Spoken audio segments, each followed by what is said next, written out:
Well, hello, everyone, and welcome to Doing Business in Bentonville. I'm Andy Wilson, and thank you so much for being with us today. Such a great guest. I can't wait to get to this. But before I do, something I want to say to all of our viewers and listeners, thank you so much. Because of you, you have moved us around the world now. As we were just visiting, we're in over 200 countries. We have over 2,000 people every day to tune in and listen and watch us. So thank you so much for what you're doing. Continue to share it, please. We really like that. So let's get straight in, and let me welcome our guest, Tasha Tandy. Welcome. Thank you, Andy. I'm so happy to be here today. It is so great to have you. You know, Tasha and I worked together on a nonprofit. That's right. Back about 2 years ago. That's right. And that's where we really connected. I met your great husband. Yes, he's great. How's he doing? He's doing great. He says to tell you hello. Okay. Well, I would tell you, anyway, it was just a great conversation. It was. And we stayed connected. And so thank you, Tasha, for that. I mean so much. So Tasha has just a great career at Walmart. We're going to get into that career. We're going to get into what she does, and she's going to teach us so much this today on our podcast.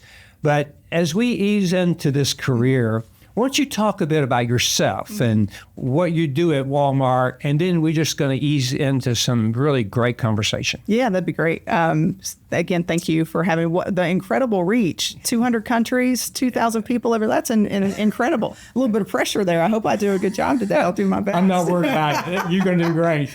My official title is Vice President Merchandising, Breakfast Baking, and Commodities. No one ever really knows what that means.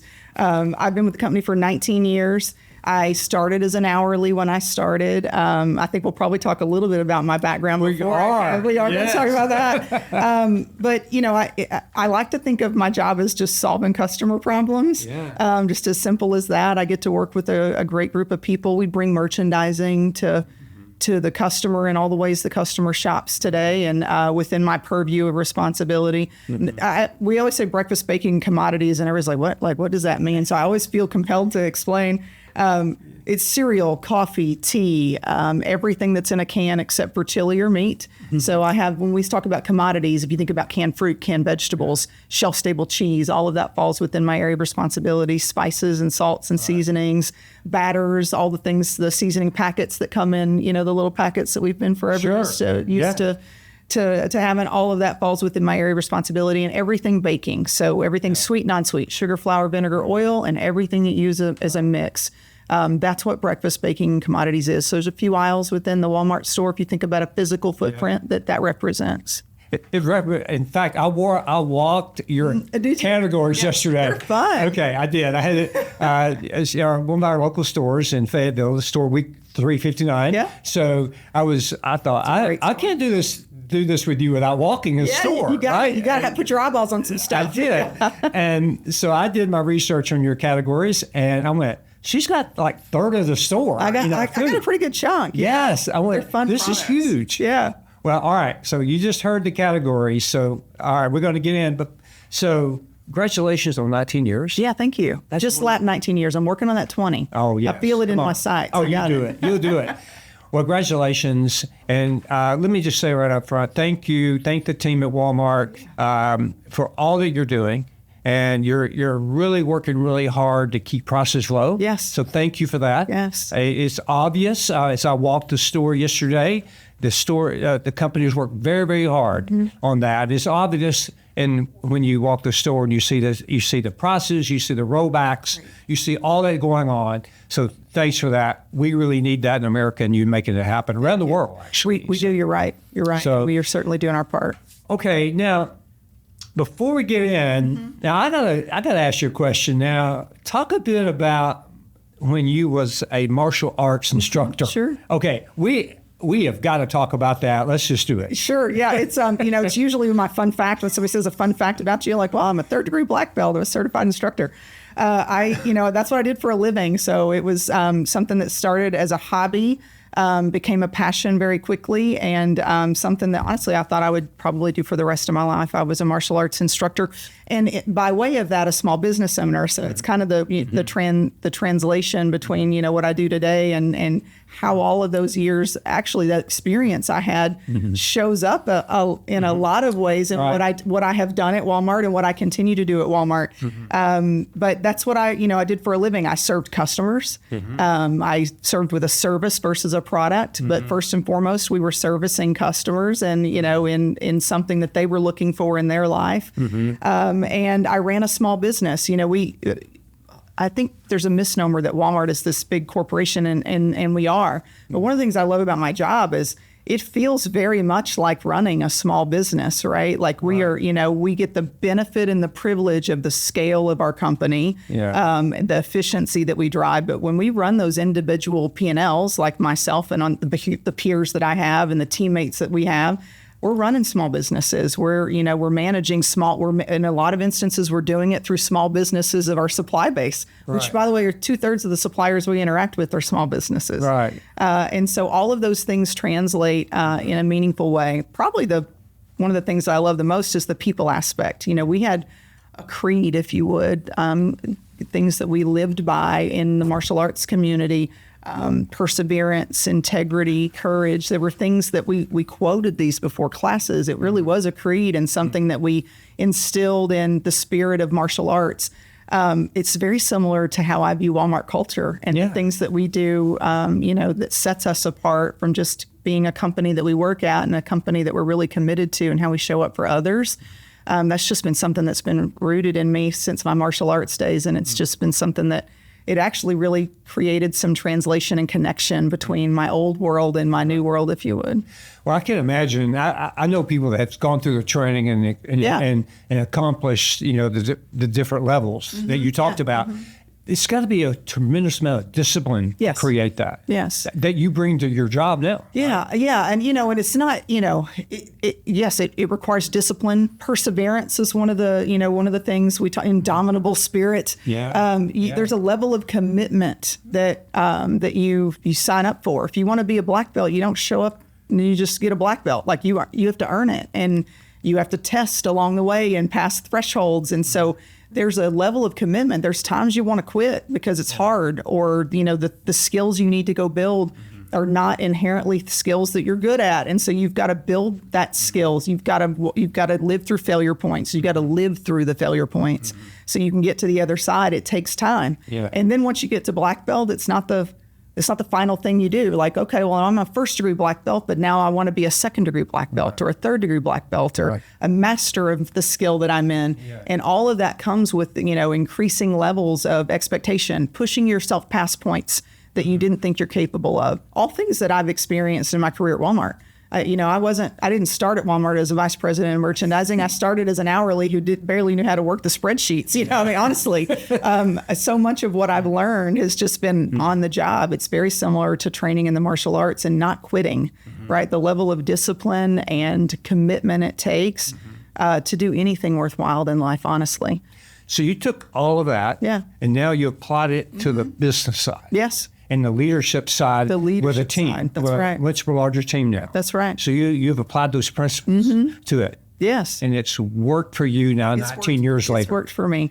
One of the things at Walmart, we talk about our culture. You hear any of our leaders, certainly Doug speaks about this. We are people-led, and people-led comes first. We're people-led, tech-powered company. The people aspect of what we do will always be the thing that sets us apart. We are human. We interact with other humans, and we are just a bunch of humans making decisions to support other humans. And so that piece will never go away. We can increasingly be a tech-powered company and something that will fuel us well into the future. Right. But the people aspect, the interrelation, there's nothing more. I got to spend some time with my team this morning on business things that we spent some time, and it's how we interact with each other. It's reading each other. Like, how are you feeling about this? What questions do you have? How can I alleviate any concerns like that? just being able to be in an environment where you feel seen and heard, and that your opinion matters, even though we have business to go do. I've always had that personal experience at Walmart. I take it very serious as something in the day job that I do today, to show up in the same way that great leaders have shown up for me, that it's allowed me to expand my capabilities along the 19 years I've been. Wow. So as you've grown up at Walmart, now before you this current role that we'll talk more about in the book, what were some of your your other roles you had? Oh yeah, I was a buyer's assistant when I started, which was a super fun job, working alongside merchants who bought categories and helping them with all the things that they needed to do. I did Store of the Community, which was a title that 19 years ago existed. Today it applies differently. The job was floor planning, so I used to draw floor plans by hand, by the way. That's what I did 19 years ago. We do floor plans, and we did category space analysis to determine, footage and the footprint and what that should look like in stores. Right. I did process and strategy work for a period of time. And so as we were evolving into this matrix organization that we have today, that didn't exist. Right. 15, 17 years ago. And so we were developing the muscles and building out the teams to support that transition. I worked on a project team that did that. I did analytics within modular development for a period of time. That was one of my most fun jobs.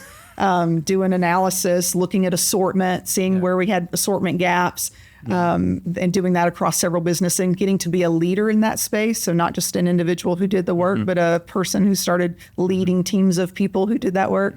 I stayed in that space for probably 8 or 9 years, modular analytics, modular execution, bringing assortment to life in store.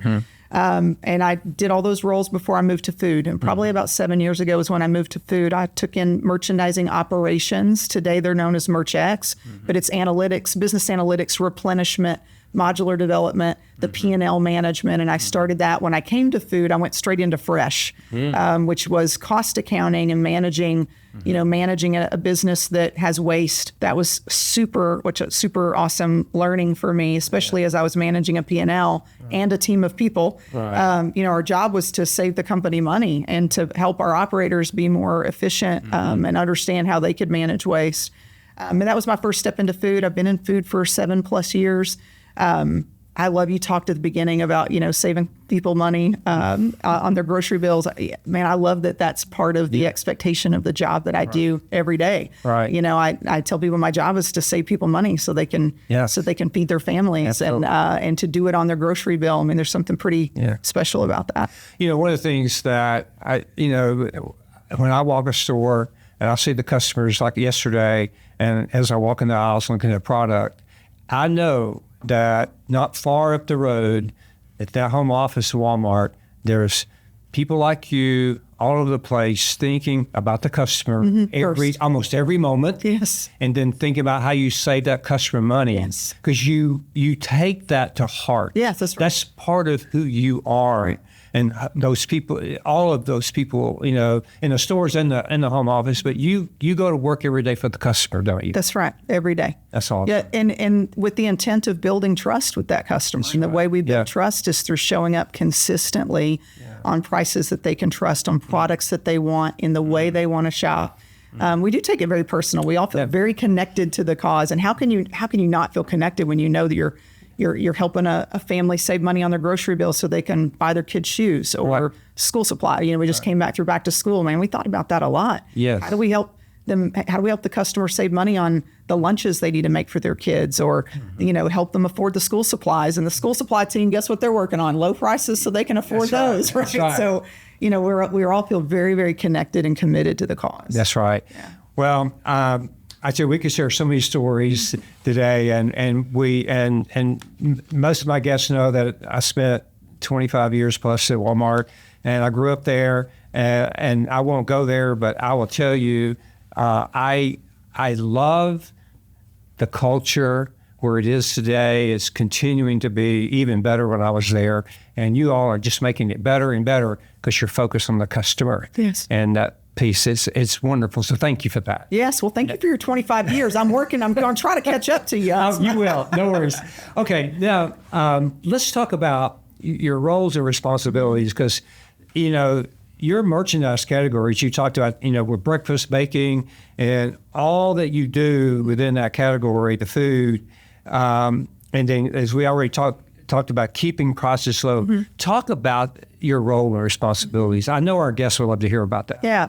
It's about solving customer problems, bringing great products to, at the end of the day, we're bringing great products to our customer, products that they want, products that they need, and we're in food. So if you think about the dietary complexities that customers, encounter today, if you've got a gluten allergy, it's important that somebody's out there working on products that you can love to eat, that taste good, that won't harm you, right? You need someone working on, product lines that support that. Or if you are a diabetic and you need to eat more carb friendly items, you need someone to see you and to know your dietary, restrictions and to be servicing that. One of the biggest trends we see in food right now is protein inclusion and the need to have protein infused product. Right. That's something that shows up you probably saw as you were walking 359 yesterday, it shows up a lot in my assortment, right? In being able to bring baking items to the shelf that are clean label, but that have protein inclusion, that a customer can feel good about eating a great tasting muffin, but it's serving a dietary purpose for them.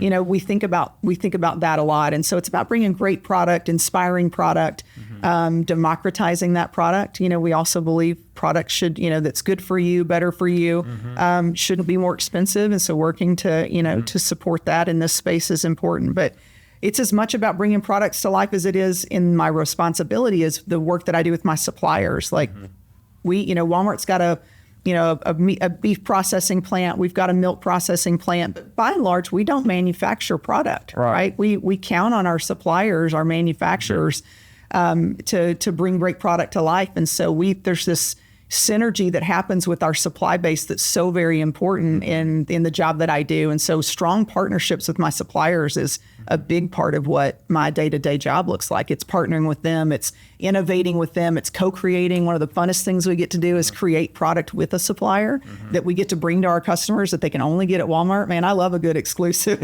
You can only get this in our stores, and our customers get to benefit from that. And so those are, day in and day out, and the management of the team. I don't buy anything, and my buyers are the ones, the merchants are the ones who do those, those interactions. And so, inspiring that, creating room for that creativity and that partnership, and ensuring that they're moving along those same paths. I think it's wonderful. Now, we already talked about low prices, and we talked about, and there's such a demand, and you've talked about the high quality of the product, and then low prices. Do you work on that every day? Every day. Every day. Because there's an inherent, in order to get, higher quality ingredients, to get a better improved product, there's inherently cost that comes along with doing that. And so, there's the work that we have to do to democratize healthy food. Cleaner label is important. I think about it in terms of value creation, right? Okay. And how are we creating value for the customer and approachability?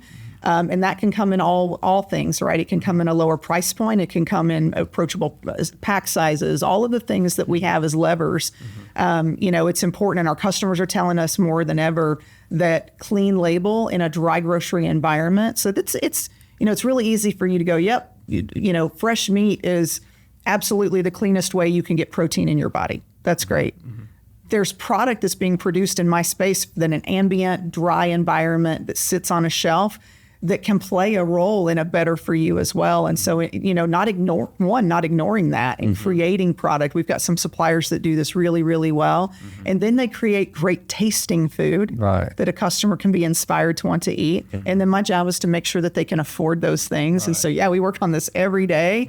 It's the fun part of the job. Like, how can you get creative in this space and offer all of those things for the customer? Yeah. Wonderful.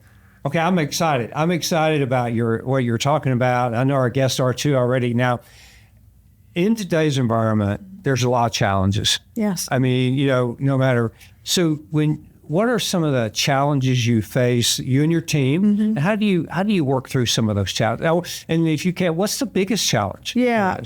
Gosh, it'd be hard to. there's always something. There's always some hurdle, right? Yeah. I'll talk a little bit about just like some internal challenge, and then I'll talk a little bit more about the business side. But I'll tell you honestly, and me and my team and anybody in business, this is not unique.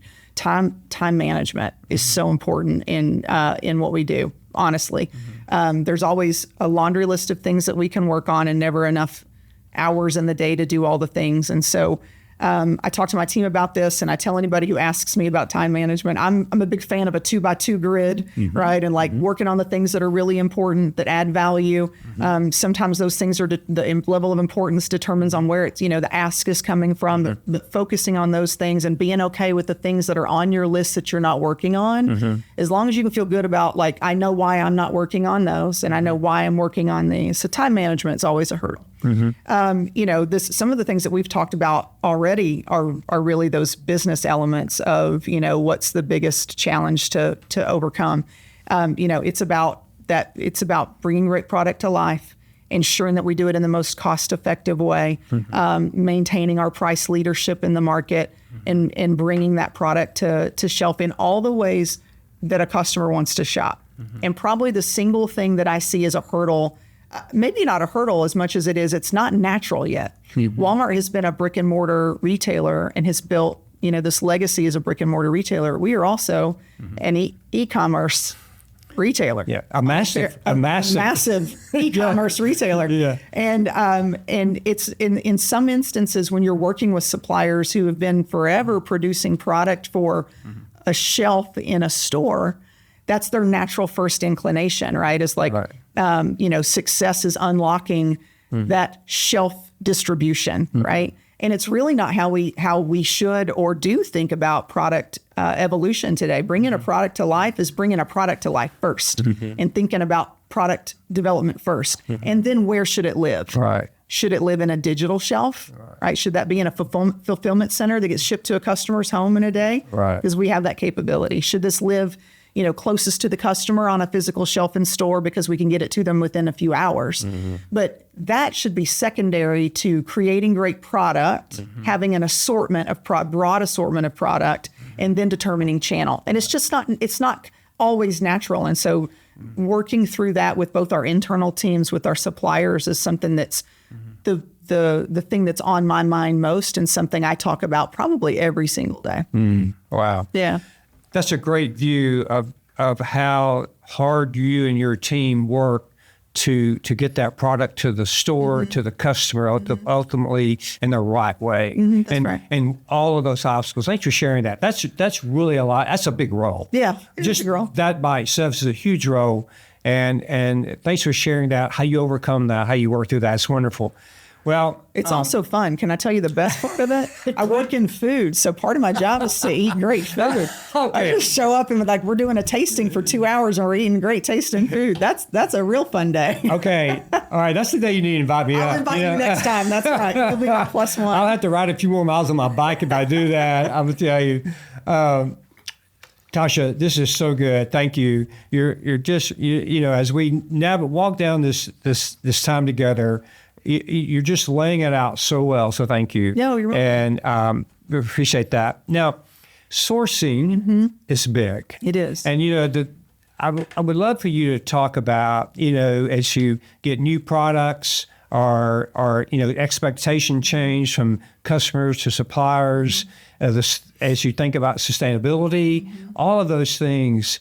And then, of course, we have thousands of Walmart suppliers that service Walmart here in Northwest Arkansas. That's right. Thousands. I don't even know how many. Yeah, It used to be a quick counting, but you've got the supplier team in Northwest Arkansas is massive. For one thing, to support Walmart and Sam's, right? In the brick and mortar, on the online piece, it's both now. And congratulations on the growth on the online. That's what's happening. I was reading about after your last release of your quarter. Awesome. Yes. You're making more to do. More to do, but man, it's firing away. So as you think about sourcing and relationships with the suppliers, talk about some of the things that you have on your mind about that. Yeah, I got to give our sourcing team credit. We have a best in class sourcing organization. We really do. And they are a key key part of my team makeup and the individuals that I work with on a regular basis. If you think about my business specifically, I've got some pretty core commodities: sugar, flour, vinegar, oil. These are the importance of sourcing these and sourcing them, for supply is one, but sourcing them responsibly is important too. And so we need a team of people who are experts in this, whose day-to-day is to look at additional manufacturers, ensure that we have surety of supply. My commitment to the customer is when they come to whatever shelf they're shopping, whether they're on the app and they're shopping there or they're shopping in a store, that they see what's available to them and that I'm keeping that physical or digital shelf full. And sourcing is the team that helps us ensure that is possible. When we are single sourced in a product, the volumes that we do can put a lot of pressure on a particular supplier. That supplier needs relief. And so being, dual sourced, multi-sourced is in almost all instances, because of the volumes that we do, is really critical. I'll talk a little bit about, you talking about sustainability. And so I'll talk a little bit about a business where all of that is so tied together, and it's coffee.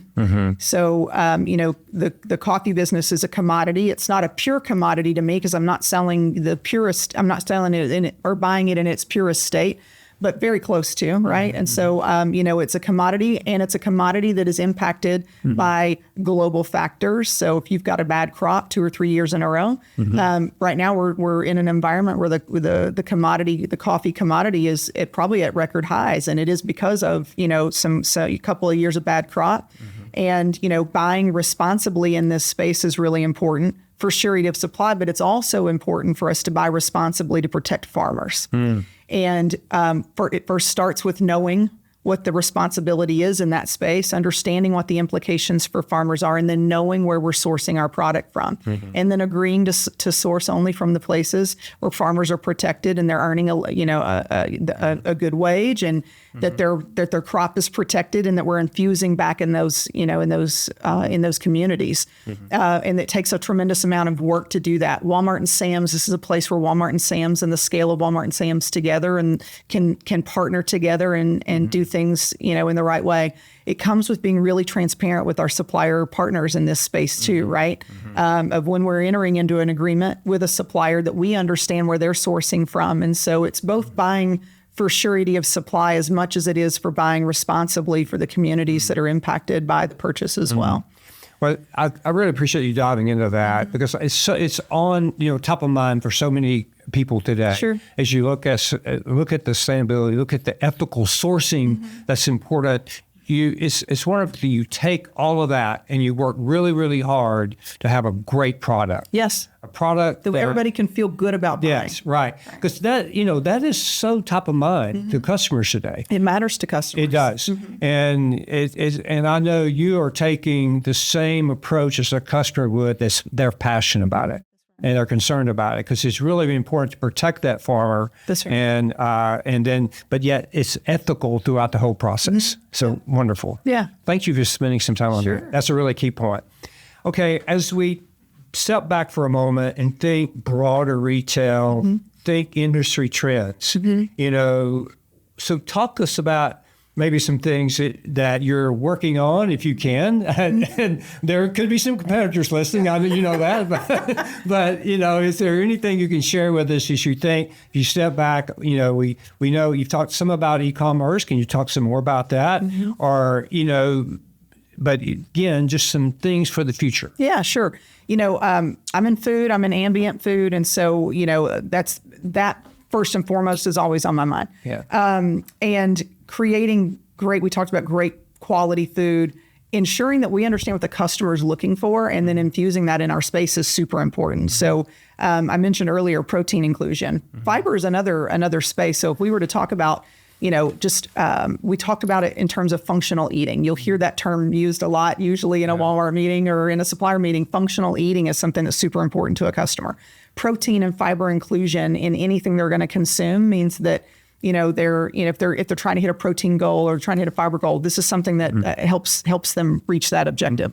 And so, that's a trend that we can't ignore. Right. And I see it happening. And then clean label, the other of when I look at a bag, if I can pronounce everything on it on the ingredient space, we're probably in the right space. I'm telling you, pick some stuff up and look at it and see how many words that are there. You're like, I don't actually know what that is. Right. Customers want to know what they're putting in their body and on their body. Consumables also thinks a lot about this. Right. What I'm putting on my face or on my body, lotions, like all of that stuff matters. What I'm putting in or on my body, do I know what it is? And am I okay with it? And so when in my space, we think about this a lot. And then it's about creating product that still tastes good, that I want, can I have a pancake mix that has protein in it, that still feels like I'm eating a pancake, tastes like I'm eating a pancake, but I can read that label and I can get 10 grams of protein added to my day. Then success, right? That's a thing that shows up quite often in our space. I also like to think about, things that delight our customers that maybe they didn't know that they wanted or needed. And can we create product that gives them something new or fun in that space? We've got lots of examples of, items that we've brought to life in that space as well. And so those are the things that we pay super, close attention to in an ambient environment. And then, the secondary piece is always that, and then are we servicing that customer with the broadest of assortment? Some of the products that I described may not have enough velocity to warrant being on a physical shelf in a store. Right. And that's okay. They can live on a digital shelf in one of our, X number of fulfillment centers across the U.S. So they can get it shipped to their house and get it in a day. Or get it in 2 days. And having that offer for the customer more and more often is shopping on their phone, right? And not always shopping. I'm a heavy user, by the way. I am personally a heavy user of the deliver to my house in 3 hours or less. Oh yeah. Love it. Right? I love it. Yeah, absolutely. Even if I don't need it in 3 hours or less, I can still get it and I know I will. And it's an awesome service to me, but the customer doesn't always think in physical linear terms anymore, and how they're feeding themselves is super, super important for us to pay attention to. Wonderful. Yeah. Wonderful. Before we began our podcast, we talked a bit about the holiday meeting in Houston that just happened. Yes, that's right. It's a time for our guests. It's a time where Walmart brings their operators together twice a year, still, right? And then you listen to the operators. The operators are there. You spend time with the operators, training them. We do. Can you talk a bit about how things went this year and any exciting things that came out of that you can share? Yeah, this is such a fun meeting for us. We do this twice a year.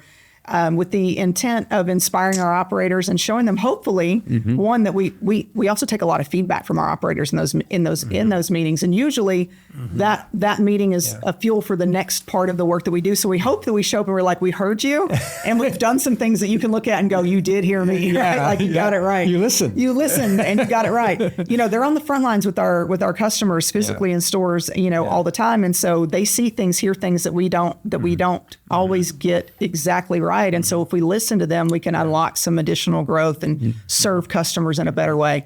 It's an awesome opportunity for us to show things we're so proud of. I have baking goods. So I have a segment in my store called the Bake Center, which is a 12-foot fixture that sits in our action alley. Oh, yeah. And I'm sure you've seen it. Oh. It's so fun. We do a lot of, we talk about assortment. We do a lot of limited time offer and seasonal relevant flavors. So think pumpkin and peppermint and apple cinnamon and all of these wonderful flavor profiles of product that you can only get at Walmart. That's limited time. It's only going to be here for this season.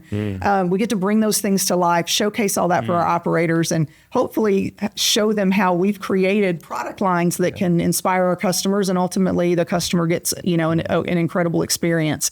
There's a ton of operational things that have to happen in a store. We move a lot of volume of a lot of items. I talked about canned goods being one of mine. So canned vegetables. If you think about Thanksgiving, we move millions. A lot of green beans. Millions and millions, but I can't even tell you how many millions we move. And so getting that efficiency right, keeping those stores full so that they can serve their customers. There's a tremendous amount of work that goes into that. And we want to make sure that we show them, the things that we've done differently from last year, that we learned from last year. Maybe we didn't get it quite right. That helps get there, get them all the way there. How we service turkeys was a big topic this last Thanksgiving for Thanksgiving this year of, how we're easing the burden of selling small and large turkeys, and how a store operator can pick up on the difference in sizes from the way that we're flagging them, how we price them so that makes it super easy for the operators. Yeah. We get better and better every year because of the feedback we get from our operators, and then hopefully we can show up in a way that they see that we're hearing them, and making their jobs easier so they can be focused on serving customers. Right. Yeah. Well, Tasha, and when I think about all that you've talked about, the thing that just pleases me so much, and this is a personal thing, is because what all of you have done is kept the culture at Walmart that Sam began. You just continue to make it better. And so thank you for that. Yeah, I'm glad that's your experience after being gone, that you can still feel it, and that we're building on that. Is that I feel it and I see it. Newbies want to have that be the experience. Yes. Well, one of the things that in my time at Walmart, and this is not about me, but you've inspired me today so much. But one of the things I remember traveling with Sam, and as I think about some of the trips I had with him in early days, one of the things that Sam taught me was how you really inspire people. And that Sam was great at that. Yes. He inspired us. He connected us. And actually you just wanted to run faster when you was around him. Yeah. And especially after his motivation. But one of the things that came through today, and I thank you for that, was how that I know you inspire your team. And you work with your team, and you listen to the operators, and you listen to your team, you listen to the customers ultimately. So thank you for that. Yes. It really came through loud and clear. Well, it means so much. Thank you. I'm jealous that you got opportunities to spend time with Mr. Sam. I feel him and his spirit in my 19 years. I never got the opportunity to be close enough to him, but I feel him because we've got great leaders in our company still today who did have that opportunity and who are passing that on, hopefully to the rest of us who can continue to pass that spirit on. You do. I like you say, run faster. We said things like run through walls. We'll run through walls for people because we want to go do awesome things. Yeah. We thank you for the kind words there. I'm grateful that's how you were perceiving this. But we've got some incredible leaders who are continuing to build and inspire in this way. But Mr. Sam was the very first and the ultimate, customer-focused associate who's inspired all of us to think first of the customer, and then the rest of it was just stuff we're supposed to go figure out. But the key, though, is that you are all passing it generation after generation, and you're doing that, and that's wonderful. Tasha, this has been phenomenal. We could go on and on. I would tell you, I was like, okay, we're just going to lock the door down. Now, not let you out of here. Tasha, as we wrap, again, thank you for being here. Anything you want to leave our guests, our viewers and listeners with? Anything you'd like to just close on? Yeah, one, just always remain inspired by solving the customer's problems. Inspiring to delight in our customers will lead us the right direction, always. Right. And to think about, from my purview, we should always be thinking about assortment without constraints. And if we do that and we focus on the customer, the rest of it are just the other details we go figure out. And whether you're a supplier who does business with Walmart, or you're a Walmart associate, or you're a customer, you should be able to count on Walmart to do those things, and should be thoughtful in that space. So this is a fun business. Retail is fun. Retail is detail, but retail is fun, and I'm just grateful to get to do the job that I do every day. Congratulations on your career. Thank you. Thank you for what you're doing. There's going to be other great things come from you and your team. Yes. And I'll tell you, if you haven't been in to see the assortment, get in there to see that. That baking center, you got to see that. That's awesome. That product is so good. But Tasha, it's been a pleasure having you at Doing Business in Bentonville. Thank you. Thank you for taking time out to be here with us today. And to all of our viewers and our listeners, thank you so much for what you're doing. Continue to pass it on. You can message me on LinkedIn if you like. If you have any questions, I will answer your questions. That's my customer right there. Yes, so I got to talk to them, right? That's right. Okay, Tasha Tandy, thank you for being here. Thank you so much for having me. All right, have a wonderful day. Thank you very much, everyone. Have a great day.